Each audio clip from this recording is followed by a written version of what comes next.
Hello प्यारे बच्चों, मैं हूं मेघा बलानी और आप सभी का स्वागत है। और लेकर आ गई हूं फिर से एक नया टॉपिक जिसका नाम है पदबंध। ठीक है, तो आज हम क्या पढ़ने वाले हैं? पदबंध की परिभाषा और पदबंध के भेद की परिभाषा क्या होती है। सबसे पहले पदबंध होता क्या है उसको समझना है, उसके बाद इसके कौन कौन से भेद है उनको समझेंगे। तो गौर किया होगा आपने, कई बार हम बहुत सारी बातें लिख देते हैं लेकिन हमको काफ़ी बातें, काफ़ी वाक्य हमको समझ में तो आते हैं लेकिन वो क्या रोल प्ले कर रहे हैं वो हमें नहीं पता होता है। तो जैसे शुरू करते हैं एक अक्षर से। जब हम छोटे होते हैं तब हम क ख ग घ सब सीखते हैं, पूरी वर्णमाला सीखते हैं। फिर उस वर्णमाला से हम शब्द बनाना सीखते हैं, फिर उन शब्दों से हम वाक्य बनाते हैं। लेकिन जो शब्द बनाते हैं उस शब्द से वाक्य तक का सफ़र करने के लिए हमको कुछ रूल्स फॉलो करने पड़ते हैं, कुछ नियमों को लेना पड़ता है और उस नियमों को डालकर फिर हम एक वाक्य की रचना करते हैं। तो वाक्य की रचना करने के लिए हमको क्या पता होना चाहिए? व्याकरण के नियम पता होना चाहिए। यही व्याकरण हम पढ़ रहे हैं हिंदी ग्रामर में। तो आज हम पढ़ने वाले हैं सबसे पहले जो पदबंध है, उसके अंदर ये जो पद लिखा है इसका अर्थ समझेंगे। बंध का मतलब होता है बांधना, तो कैसे बंध रहे हैं वो सीखेंगे। उसके बाद इसकी परिभाषा देखेंगे और इंग्लिश में ये कैसे यूज होते हैं वो भी देख लो। ये जो पदबंध होते हैं इनके डिफरेंट डिफरेंट टाइप्स होते हैं और उन डिफरेंट डिफरेंट टाइप्स को इंग्लिश में बोलते हैं। जैसे हम देखते हैं नाउन फ्रेज, वर्ब फ्रेज। ये फ्रेज जो वर्ड हम यूज करते हैं ये क्या होता है? ये हिंदी का ही क्या नाम है? पदबंध है। शुरू करते हैं, समझते हैं। सबसे पहले पद क्या होता है, फिर बंध क्या होता है और ये दोनों मिलकर पदबंध कैसे बनता है। ठीक है, पद की परिभाषा देखते हैं। तो पद की परिभाषा दे रखी है, जब वाक्य में कोई भी शब्द जो होता है, जब वाक्य में क्या हो, प्रयुक्त हो रहा है, तो उसके साथ कुछ लिंग लगते होंगे, कुछ कारक यूज होता होगा, वचन और विशेषण। इन सब के आधार पर नियम डाले जाते हैं, नियम अनुशासित किए जाते हैं। और ये नियम कैसे होते हैं? ये व्याकरण नियम होते हैं, उनसे बन जाते हैं तो उसे हम पद कहते हैं। जैसे आप एक शब्द ले लो, लड़का। ठीक है, ये मेन एक शब्द है। या फिर कुर्सी,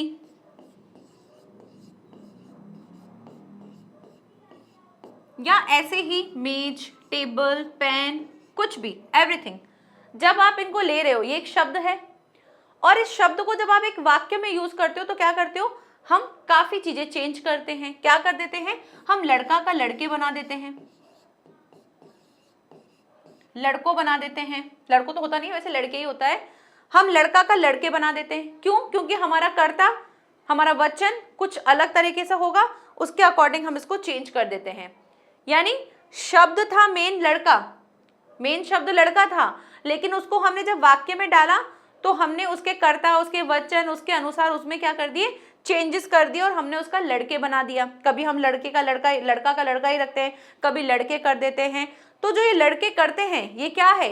ये अब एक वाक्य के लिए क्या बन जाएगा? पद। तब हम इसको क्या बोलेंगे?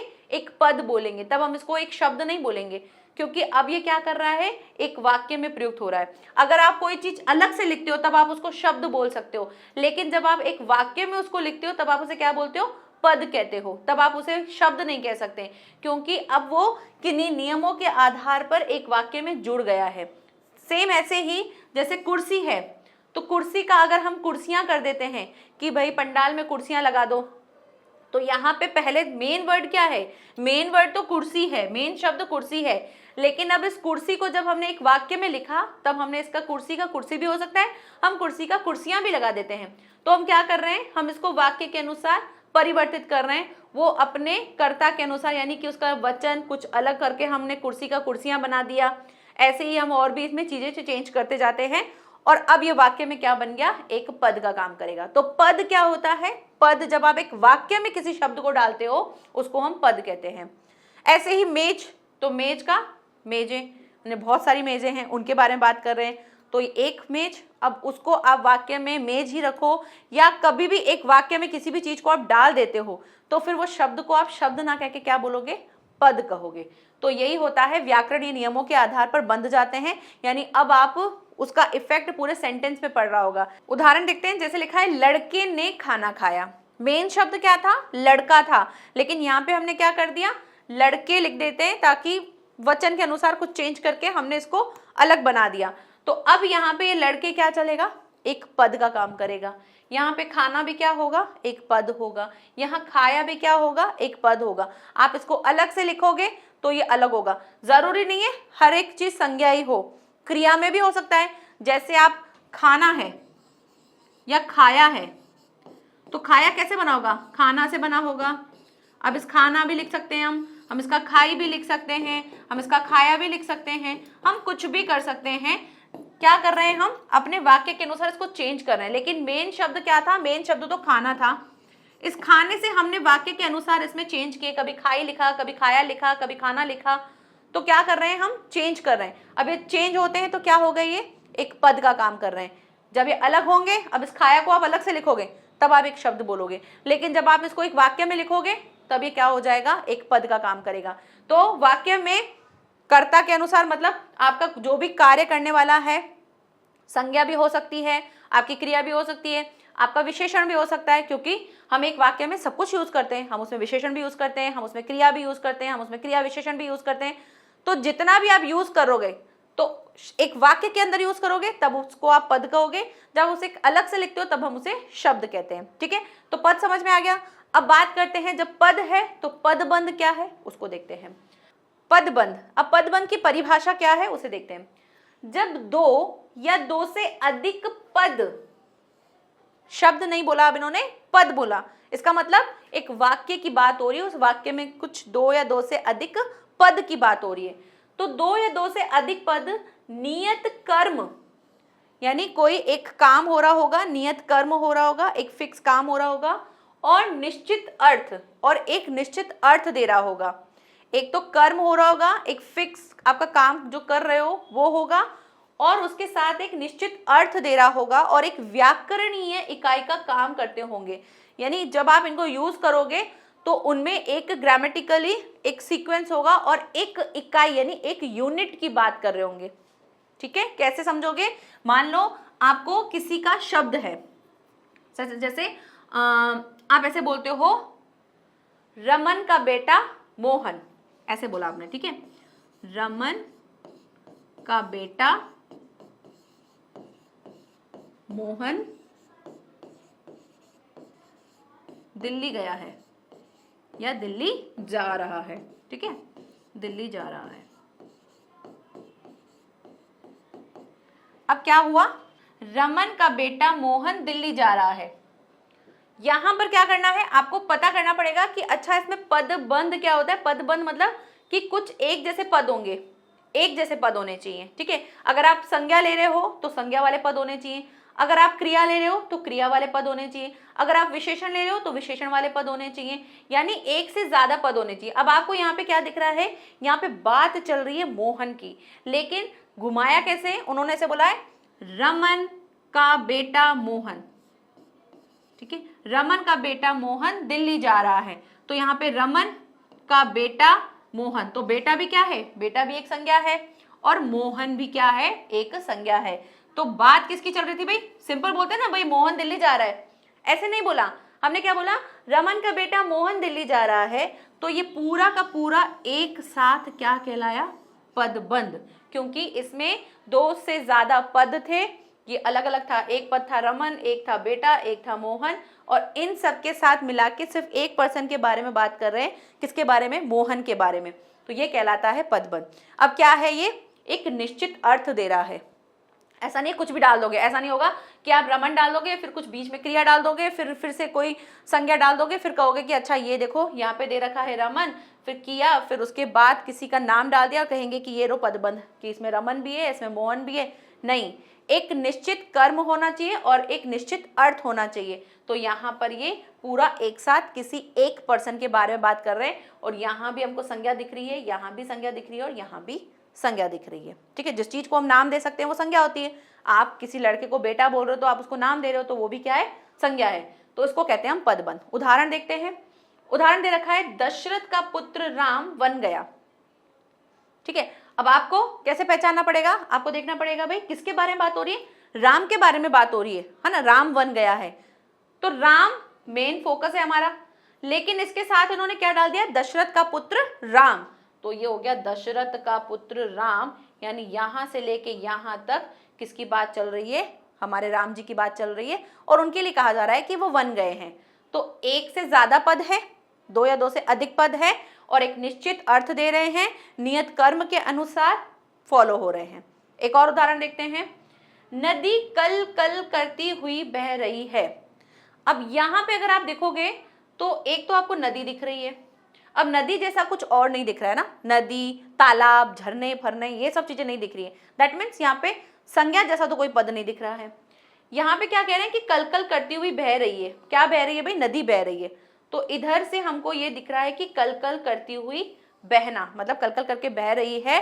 तो ये एक नया चीज दिख रहा है कि इस यहाँ पर एक तो कल कल कर रही है, फिर करते हुए क्या कर रही है? बह रही है। तो बह रही कैसी है?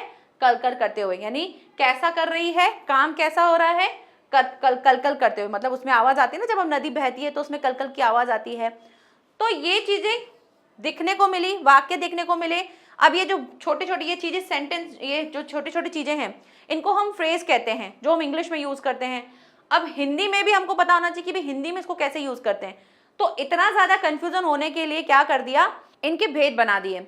अब भेद बनाने से पहले इन्होंने कुछ शर्तें रख दी कि भाई आपको ना ये शर्तें माननी पड़ेंगी। और वो शर्तें क्या थी कि जब आप पदबंध यूज करोगे तो उसके लिए कुछ जरूरी बातें ध्यान रखनी है, ताकि आप जब भी कोई सेंटेंस लिखो या कोई भी वाक्य लिखो और उसको पहचानना हो तो आप गलती ना कर पाए। तो उनमें पहला क्या था?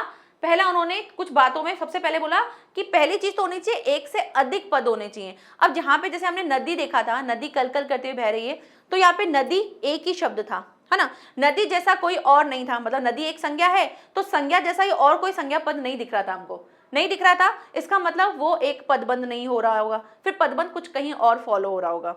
तो पहली चीज तो उन्होंने कही है कि एक से अधिक पद होने चाहिए।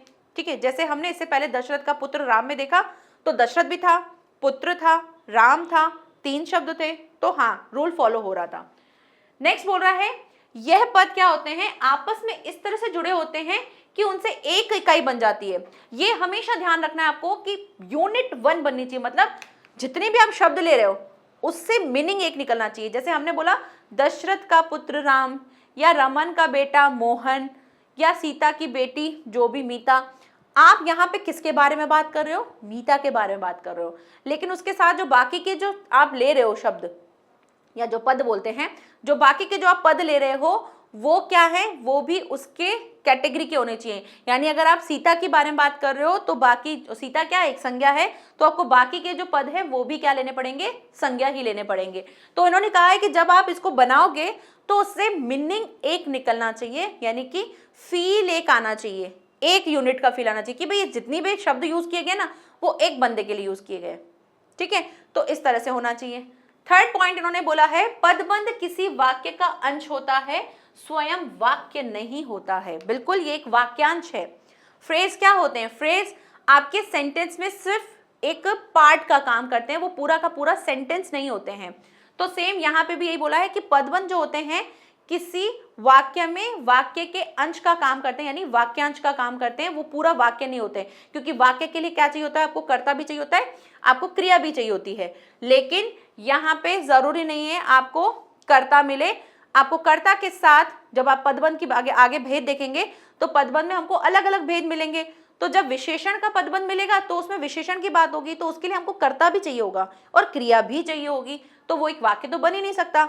इसीलिए पदबंध जो है वो एक वाक्य का अंश होता है, उसके वाक्य के एक सेंटेंस का टुकड़ा होता है, पूरा का पूरा वाक्य नहीं होता। यानी आप जब इस तरह से बोल रहे हो दशरथ का पुत्र राम, तो ये अपने आप में कंप्लीट नहीं है, क्योंकि आपको इसको कंप्लीट करने के लिए इसमें क्रिया डालनी पड़ेगी, आपको सेंटेंस को पूरा करना पड़ेगा। तो अपने आप में पूरा नहीं हो पा रहा है। दशरथ का पुत्र अगर हम राम बोल रहे हैं तो सामने वाले को समझ में नहीं आ रहा कि भाई आगे क्या बोलना चाहता है, कि दशरथ का पुत्र राम है या दशरथ का पुत्र राम वनवास गया, क्या कुछ आगे समझ में नहीं आ रहा है। तो इसीलिए पूरा वाक्य नहीं होते, वाक्य का अंश होते हैं। तो ये तीन बातें जरूर जरूर ध्यान रखनी है जब भी हम पदबंध बनाएंगे। अब इसके आधार पर क्या हुआ, पदबंध के जो भेद बनाए थे वो कौन कौन से बन गए थे? 5 प्रकार के बने थे, जिसमें पहला है संज्ञा पदबंध। ठीक है, नेक्स्ट है आपका सर्वनाम पदबंध, इसको इंग्लिश में जैसे नाउन फ्रेज कहते हैं, प्रोनाउन फ्रेज कहते हैं, ऐसे ही विशेषण के लिए एडजेक्टिव फ्रेज कहते हैं। तो विशेषण पदबंध, क्रिया पदबंध और क्रिया विशेषण पदबंध, या फिर इसको हम अव्यय भी कहते हैं। अव्यय पदबंध, ठीक है, क्योंकि क्रिया विशेषण ये सब चीजें क्या होती है, ये ऐसे ही शब्द होते हैं जो किसी वाक्य में लग जाए तो उसके लिंग कारक वचन को परिवर्तित नहीं करते हैं।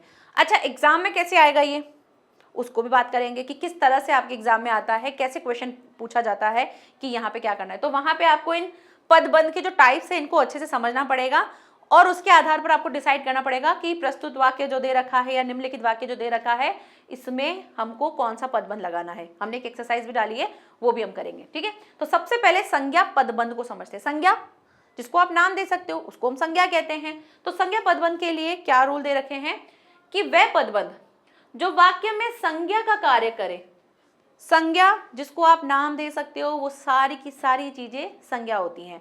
तो पहला उन्होंने पदबंध के लिए शर्त क्या रखी थी, 2 से अधिक पद होने चाहिए, 2 या 2 से अधिक पद होने चाहिए, ठीक है। तो हमको देखना पड़ेगा कि संज्ञा के लिए 2 या 2 से अधिक पद हैं या नहीं।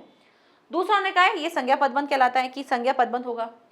नेक्स्ट उन्होंने बोला है कि पदबंध का अंतिम पद संज्ञा हो तथा अन्य सभी पद उस पर आश्रित हो, तभी वो क्या होता है, संज्ञा पदबंध होता है। आपको कैसे मिलेगा, आपको वाक्य मिलेगा, उस वाक्य में आपको रेखांकित की हुई एक लाइन मिलेगी। आपको वो रेखांकित लाइन आपको पहचाननी है और देखना है इसमें कौन सा पदबंध है। तो जैसे इन्होंने क्या बोला है, इन्होंने हिंट दे दी है कि पदबंध का अंतिम पद क्या होगा, संज्ञा होगा। जहां पर आपका निम्नलिखित जो वाक्य दे रखा होगा उस वाक्य में जो रेखांकित की हुई लाइन होगी उस लाइन का आपको लास्ट वर्ड देखना है कि संज्ञा है। अगर है तो वो संज्ञा पदबंध हो सकता है, लेकिन क्या करना पड़ेगा, हमको बाकी के पद भी देखने पड़ेंगे कि बाकी के पद संज्ञा है या नहीं है। उदाहरण के लिए देखते हैं, अयोध्या के राजा दशरथ के पुत्र राम ने रावण को मारा। अब रेखांकित पद कहाँ है, राम पर है। तो क्या राम एक संज्ञा है, हाँ है, राम एक संज्ञा है। बाकी के लोग, बाकी की जितनी भी चीजें हैं वो देखो कि वो संज्ञा है, हाँ है। अयोध्या किसी प्लेस को भी हम, किसी जगह को भी हम क्या बोलते हैं, संज्ञा ही कहते हैं, अयोध्या एक संज्ञा है। राजा किंग ये भी एक संज्ञा है, दशरथ ये भी एक संज्ञा है, पुत्र ये भी एक संज्ञा है और राम ये भी एक संज्ञा है। सारी चीजें संज्ञा के लिए हैं, यानी कि एक ही पद है। दूसरी शर्त उन्होंने क्या रखी थी कि ये सभी एक यूनिट का काम करने चाहिए। क्या ये यूनिट का काम कर रहे हैं, देखते हैं। अयोध्या के राजा दशरथ के पुत्र राम ने, हम ऐसे भी तो बोल सकते थे राम ने रावण को मारा, है ना, हम ऐसे भी बोल सकते थे, तब भी वाक्य समझ में आ रहा था। लेकिन ये सारी कथा किसके लिए शुरू हुई है, इस राम के लिए इन्होंने डिस्क्रिप्शन दिया है कि भाई कौन, अयोध्या के राजा दशरथ के पुत्र राम, यानी बात किसकी चल रही थी, राम की, यानी मेन फोकस किस पे था, राम पे ही था। एक यूनिट बन रही है, सारे पूरे जितने भी हमने पद यूज किए उन सब के लिए हम किसको यूज कर रहे हैं, राम के लिए यूज कर रहे हैं। एक इकाई है, हाँ है, तो इसीलिए ये क्या है, एक पदबंध का काम कर रहा है। और ये कौन सा पदबंध है, संज्ञा पदबंध है, क्योंकि इसमें सारे पद कौन से वाले हैं, संज्ञा वाले हैं, ठीक है। तो जब भी आपको रेखांकित किया हुआ मिल जाता है तो भी आप पहचान लोगे, और अगर रेखांकित किया हुआ नहीं मिलता है तो आप कैसे पहचानोगे, आप देखोगे कि अच्छा संज्ञा जैसे कुछ 2-3 पद एक साथ दिख रहे हैं हमको विभक्तियों के साथ, अगर दिख रहे हैं तो वहां पे वो संज्ञा पदबंध होगा, ठीक है। नेक्स्ट देखते हैं, ये हो गया संज्ञा पदबंध। इसके और उदाहरण देखते हैं। नेक्स्ट उदाहरण देखो, महिलाओं, वृद्धों और बच्चों के लिए टीकों की व्यवस्था पहले होनी चाहिए, ठीक है। अब यहाँ पे महिला, वृद्धों और बच्चों के लिए टीकों की, किसकी भाई, टीकों की बात हो रही है। टीकों की बात किसके लिए हो रही है, जितने भी दे रखे हैं महिला, तो क्या महिला एक संज्ञा है, हाँ है। क्या वृद्ध एक संज्ञा है, हाँ है। क्या बच्चे एक संज्ञा है, हाँ है। क्या टीका एक संज्ञा है, हाँ है। तो संज्ञा वाले पद मिलके हमको दिखा रहे हैं एक यूनिट के लिए कि बात किसके लिए चल रही है भाई, टीकों के लिए, कि टीकों की व्यवस्था होनी चाहिए। किस किस के लिए होनी चाहिए, महिलाओं के लिए, बच्चों के लिए और बाकी वृद्धों के लिए। तो यहाँ पे पहली चीज आपको ये भी दिख रही है कि संज्ञा पे दिख रहा है अंतिम आपका रेखांकित किया हुआ, तो ये क्या है, एक संज्ञा पदबंध है।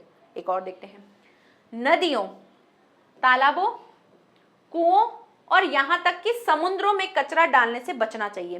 तो नदी एक संज्ञा दिख रही है, तालाब भी एक संज्ञा है, कुएं भी एक संज्ञा है, समुद्र भी एक संज्ञा है। सारी चीजें संज्ञा मिलके हमको दिखा रहे हैं किसके लिए, कि भाई कचरा डालने से बचना चाहिए। तो कचरा डालने से बचना चाहिए, फोकस मेन इस पे है।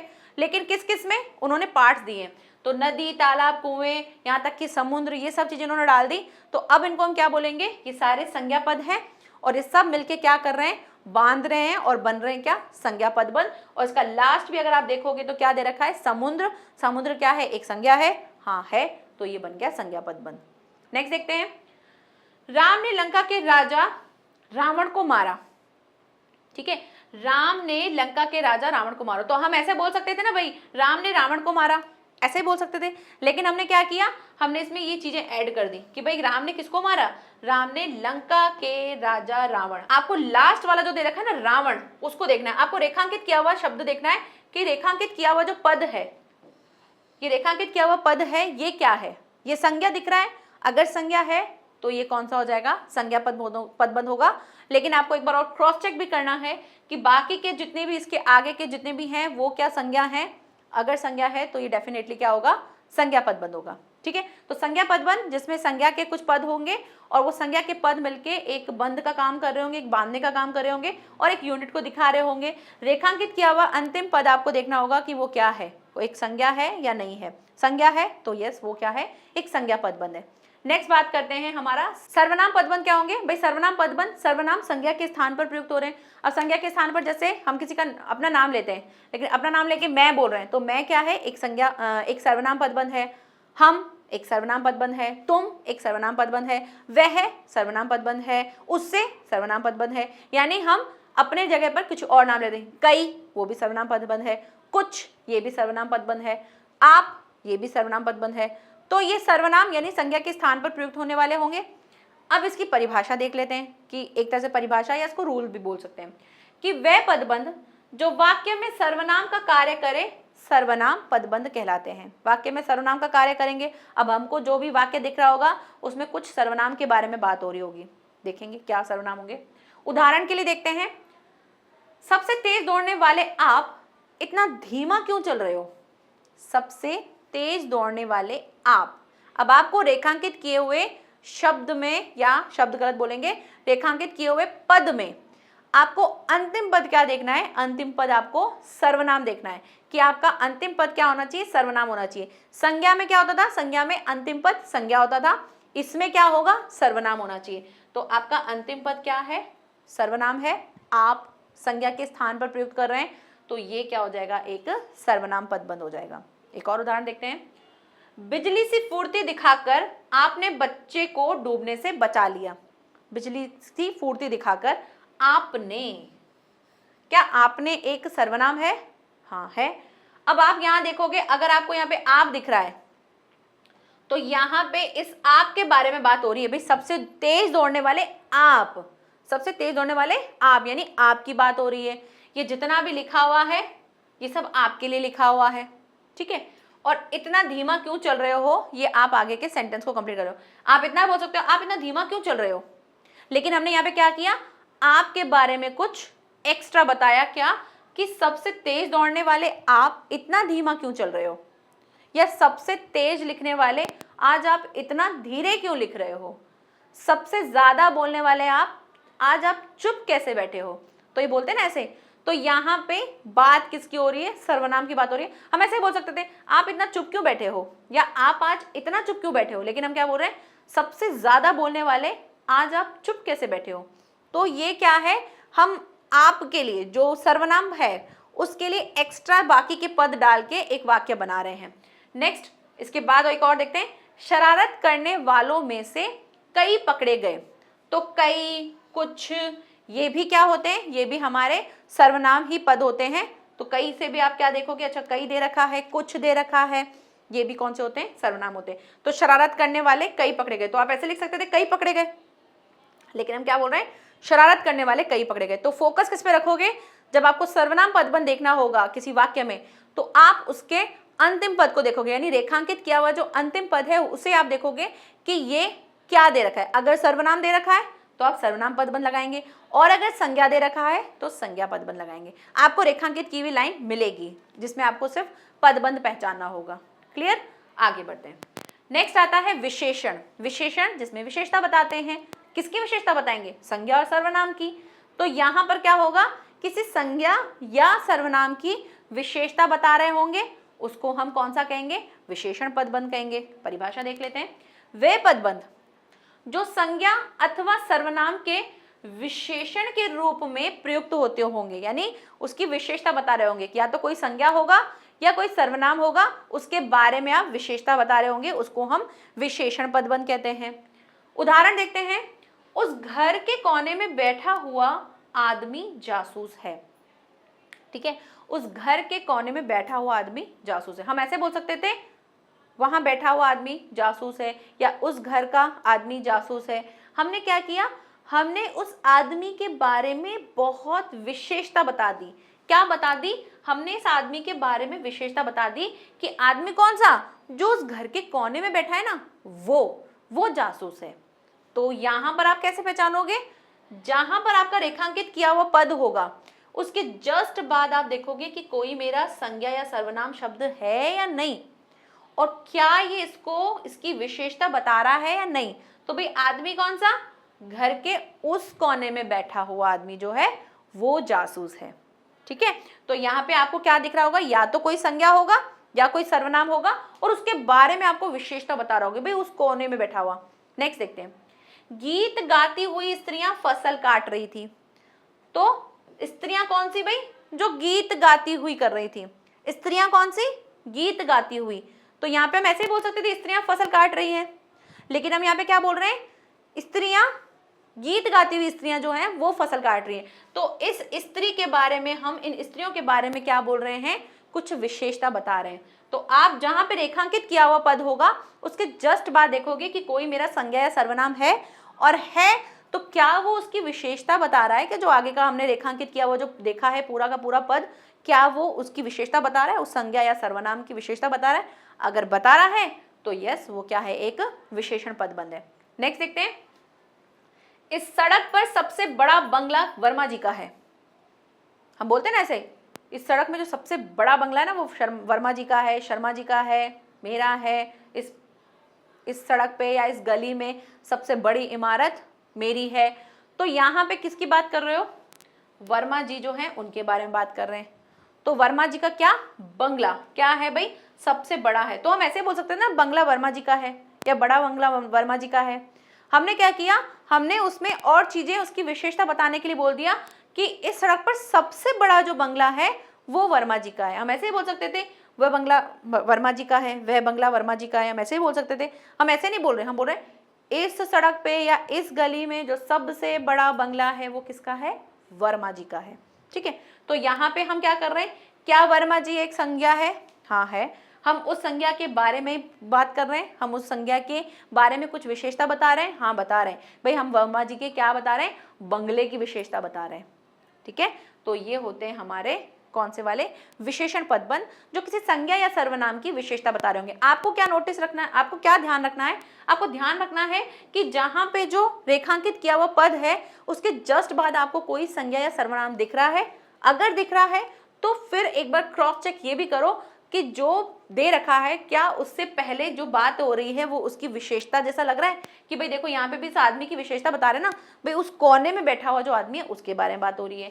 जो स्त्रियां गीत गा रही हैं वो फसल काट रही हैं, तो स्त्रियों के बारे में विशेषता बता रहे हैं। या वर्मा जी के बंगले के बारे में बात कर रहे हैं कि जो बंगला है वो वर्मा जी का, जो सबसे बड़ा है ना वो वर्मा जी का बंगला है। तो यहाँ पे भी हम क्या कर रहे हैं, बात किसकी चल रही है, मेन तो वर्मा जी की चल रही है, बंगले की नहीं चल रही है। यहाँ हम फोकस कर रहे हैं वर्मा जी के ऊपर कि वर्मा जी का है। क्लियर, आगे बढ़ते हैं, ये हो गया विशेषण। नेक्स्ट देखते हैं क्रिया। क्रिया पदबंध, यानी क्रिया की बात हो रही होगी। अब हम इतने टाइम से देख रहे हैं कि जब संज्ञा था तो संज्ञा के पदबंध थे, यानी संज्ञा के पद दिख रहे थे। जब हमने विशेषण देखा तो हमें विशेषण दिख रहा होगा।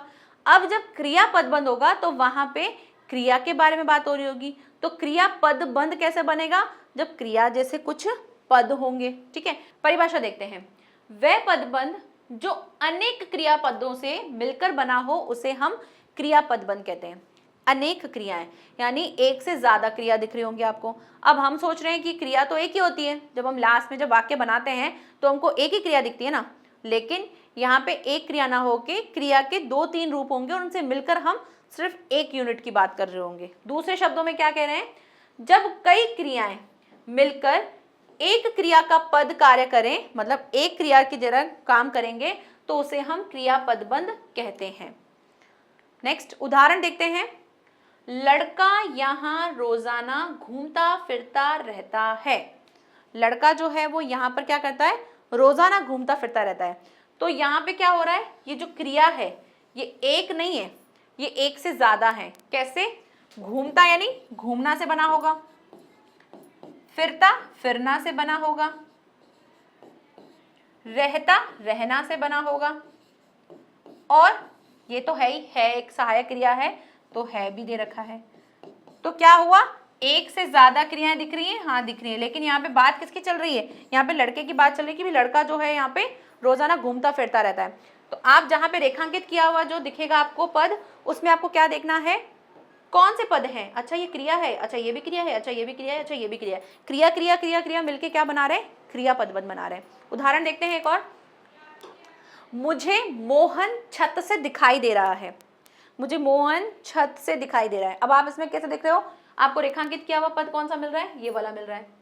तो एक तो दिखाना, एक तो दिखना है ना, एक तो ये क्रिया मिल रही है हमको दिखना, एक देना, एक रहना, एक है।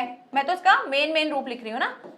तो कितनी हो गई, एक से ज्यादा हो गए, एक से ज्यादा पद दिख रहे हैं, तो ये क्या है, एक क्रिया पदबंध है। जैसे बोलते हैं ना घूम फिर कर आ गया, तो घूमना अलग, फिरना अलग, आ गया अलग, ये सब चीजें क्या है, ये अलग अलग अलग अलग करके एक के बारे में बात करें। यानी व्यक्ति तो एक है, उसके बारे में बोल रहे हैं उसने क्रिया ये की है, घूम फिर के आ गया, सो के आ गया, ठीक है, नहा धोकर आ गया।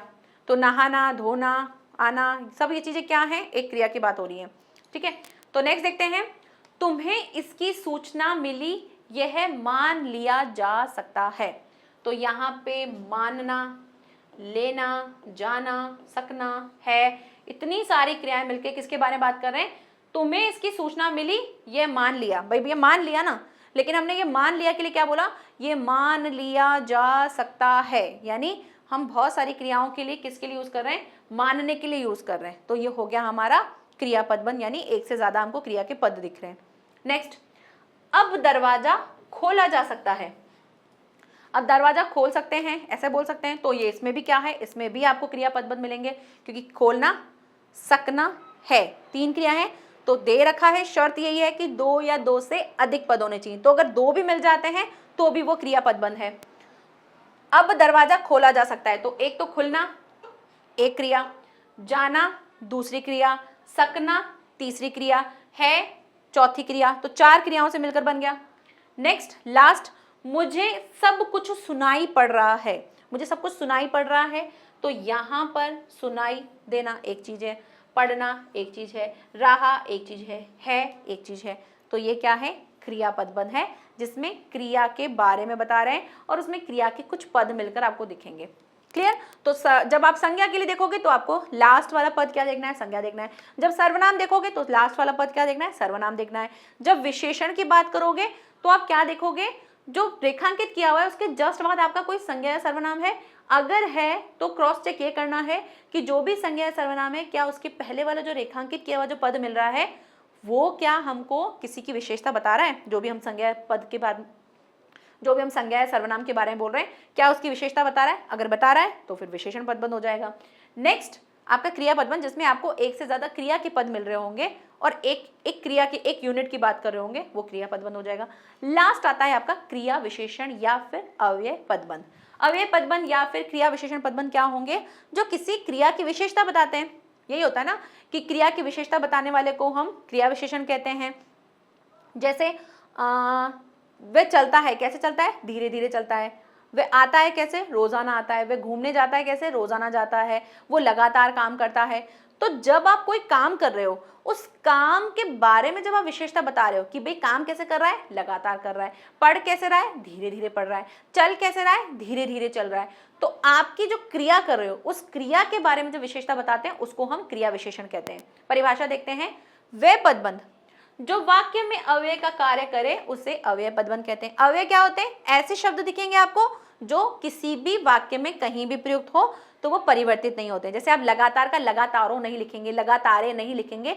आपका कर्ता एक वचन हो, द्विवचन हो, बहुवचन हो, कुछ भी हो, आप उनको चेंज नहीं करते हो। द्विवचन संस्कृत में आता है ना। दूसरे शब्दों में क्या दे रखा है, जब कई पद मिलकर क्रिया विशेषण पद का कार्य करें। अब आपको कुछ पद मिलेंगे और वो किसके बारे में बता रहे होंगे, आपको क्रिया विशेषण के बारे में, मतलब क्रिया की विशेषता के बारे में बता रहे होंगे। उनको हम क्या कहते हैं, क्रिया विशेषण या फिर अव्यय पदबंध कहते हैं। एक और चीज है, इस पदबंध का अंतिम शब्द, इस पदबंध जो होता है इसका अंतिम शब्द आपको क्या दिखेगा, अब अव्यय दिखेगा। तो संज्ञा के लिए आपने संज्ञा पहचान लोगे, सर्वनाम के लिए आप सर्वनाम पहचान लोगे, क्रिया विशेषण के लिए आप क्रिया विशेषण को पहचान लोगे, और क्रिया के लिए मैंने बताई दिया कि कुछ क्रियाएं मिलकर दिख रही होंगी आपको, तो आप वो भी पहचान लोगे। बचा क्या, विशेषण। तो विशेषण आपको खुद से ही रियलाइज हो जाएगा कि ये किसी की विशेषता बता रहा है, ठीक है। तो अंतिम पद क्या होगा, इसका अंतिम शब्द जो है वो होगा अव्यय। उदाहरण देखते हैं, आप अपने सामान के साथ वे चला गया, अपने सामान के साथ, तो चला कैसे गया, अपने सामान के साथ चला गया, तो के साथ ये क्या है, एक क्रिया विशेषण पदबंध है कि चला कैसे गया, जो सामान था उसके साथ चला गया। नेक्स्ट, सुबह से शाम तक वे बैठा रहा, बैठा कैसे रहा, सुबह से शाम तक, तो ये सुबह से शाम तक, ये तक दिख रहा है आपको, तक क्या है, एक अव्यय शब्द है या फिर एक क्रिया विशेषण शब्द है। के साथ, ये भी परिवर्तन, के साथों नहीं होता है, के साथी नहीं होता है, के साथ मतलब किसी के साथ की बात में बात कर रहे हैं। नेक्स्ट, वह बहुत धीरे धीरे चलता है, चलता कैसे, धीरे धीरे चलता है, तो बहुत धीरे धीरे, ये क्या है, एक क्रिया विशेषण है। नेक्स्ट लास्ट, यह इमारत पिछले 2 साल से लगातार बन रही है, तो बन क्या रही है, जो इमारत है कब से बन रही है, कैसे बन रही है, 2 साल से बन रही है। और एक और चीज, क्रिया विशेषण को अगर आपको पहचानना है तो क्वेश्चन करो, किससे, क्रिया के साथ क्वेश्चन करो, बन रही है क्या, कैसे, किससे। अगर इस तरह से क्वेश्चन करने पर आपको जो आंसर्स मिलते हैं वो आपकी क्रिया विशेषण कहलाती है। तो भाई बन कैसे रही है इमारत, 2 साल से, कब से, कैसे, कहां से, इस तरह से अगर आपको मिल जाते हैं अपने आंसर्स तो बिल्कुल वो क्या है, एक क्रिया विशेषण है। तो बन कैसे रही है भाई, 2 साल से बन रही है, कब से बन रही है, 2 साल से बन रही है, कैसे आए, ऐसे आए, चला कैसे, ऐसे चला, कि भाई वो कैसे चल रहा था, धीरे धीरे चल रहा था, काम कैसे कर रहा था, धीरे धीरे कर रहा था, बोल कैसे रहा था, यानी कैसे, कैसे और कब से, कैसे, कब से, कहां से, ये सारे क्वेश्चन अगर आप करते हो और अगर आपको आंसर मिल जाते हैं तो वो आपकी क्रिया की विशेषता बता रहे होंगे और वो कहलाते हैं हमारे क्रिया विशेषण। तो आपने नोटिस किया कि इसका अंतिम पद क्या है, आपका एक अव्यय है, ये भी क्या है, आपका एक अव्यय है, ये क्या है, अव्यय है, लगातार भी क्या है, एक अव्यय है। तो ये होते हैं हमारे क्रिया विशेषण या फिर अव्यय पदबंध। तो पूरे कंप्लीट हो गए। अब हम करते हैं एक्सरसाइज, छोटी सी एक्सरसाइज है और उसके आपको आंसर्स देने। तो आपको करना क्या है, जैसे ही आप आंसर सेंटेंस देखोगे, वाक्य देखोगे, आपको वीडियो पॉज करना है, इसका आंसर सोचना है, फिर वीडियो प्ले करना है और अपने आंसर को क्रॉस चेक करना है। ओके, चलो स्टार्ट करते हैं। निम्नलिखित प्रश्नों में रेखांकित पदों का पदबंध भेद बताएं। पहला दे रखा है, विद्यार्थी खाना खाकर सो गए, विद्यार्थी खाना खाकर सो गए। रेखांकित पद देखना है आपको, वीडियो को पॉज करके अपने आंसर को सोच सकते हो। तो भाई यहाँ पे दे रखा है, क्या क्या दे रखा है, एक तो खाया, फिर एक सो गया, मतलब 2 चीजें हो रही हैं। तो यहाँ से 2 या 2 से अधिक पदबंध किसके दिख रहे हैं आपको, क्रिया के दिख रहे हैं। तो अगर क्रिया के पद दिख रहे हैं तो ये कौन सा हो जाएगा आपका, ये हो जाएगा आपका क्रिया पदबंध।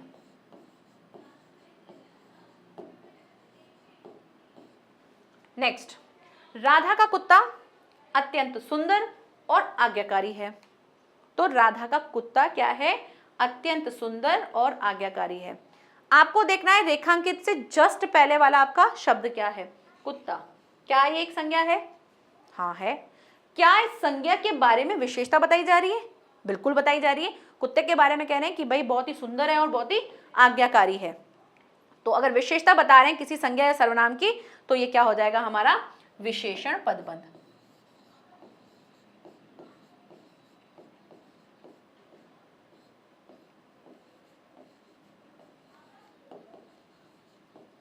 नेक्स्ट, पाकिस्तान से आए जायरीन अजमेर पहुंचे, पाकिस्तान से आए जायरीन अजमेर पहुंचे। तो यहां पर आपको देखना है कि आपका लास्ट वर्ड देखो। पहले तो ये चीज देखो कि क्या यहाँ पे क्रिया है, नहीं है। क्या यहाँ पे क्रिया की विशेषता बता रहे हैं, नहीं बता रहे हैं। क्या यहाँ पे इस अजमेर की विशेषता बता रहे हैं, नहीं। क्या यहाँ पे अंतिम पद सर्वनाम है, नहीं। यहाँ पे अंतिम पद संज्ञा जरूर है, क्योंकि जायरीन क्या होते हैं, जो यहाँ पर आते हैं अजमेर में जितने भी लोग, जितने भी मुस्लिम लोग हैं, जब यहाँ पे यात्रा करने आते हैं तो उनको जायरीन कहा जाता है। तो जायरीन है, हाँ है। अगर जायरीन है तो किसके हैं भाई, क्या यहाँ पे पाकिस्तान क्या एक संज्ञा है, हाँ है। जायरीन क्या एक संज्ञा है, हाँ है। तो 2 पद मिल गए आपको। तो ये पूरा का पूरा क्या है, एक संज्ञा के बारे में बता रहा है कि ये क्या है, पाकिस्तान से जो आए हुए जायरीन हैं वो कहाँ पहुंचे हैं, अजमेर पहुंचे हैं। तो बिल्कुल ये कौन सा हो जाएगा हमारा, संज्ञा पदबंध।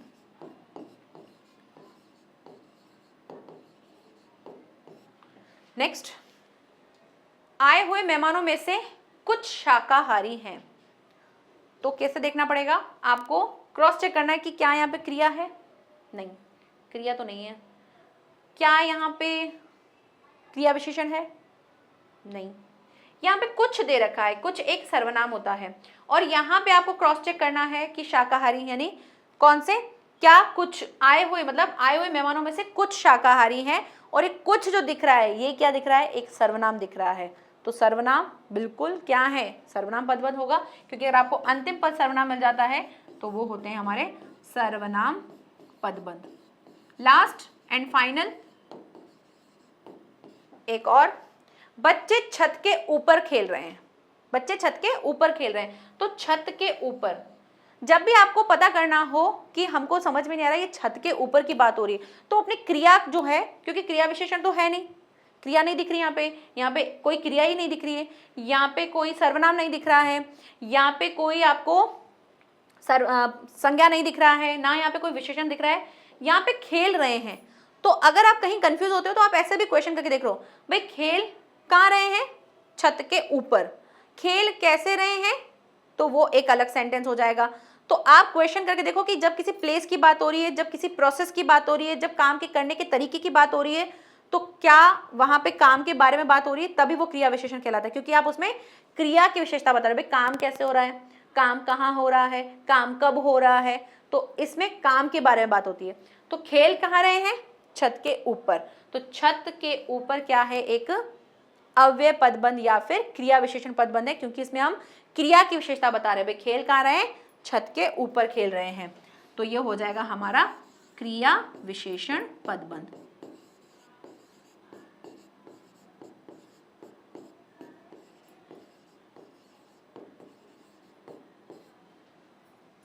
ठीक है, तो ये एक छोटी सी एक्सरसाइज थी जिससे आपको क्लियर हो जाएगा कि हाँ क्वेश्चन कैसे आने वाले हैं, यानी आपको रेखांकित किया हुआ मिलेगा और वहां पे आपसे पूछा जाएगा कि ये कौन सा पदबंध है, तो आप इजीली बता दोगे कि पदबंध कौन सा है। बस आपको कुछ छोटी छोटी बातों का ध्यान रखना है जो मैंने आपको बताई थी। तो मिलते हैं नेक्स्ट लेक्चर में, तब तक के लिए thank you so much, bye bye and take care.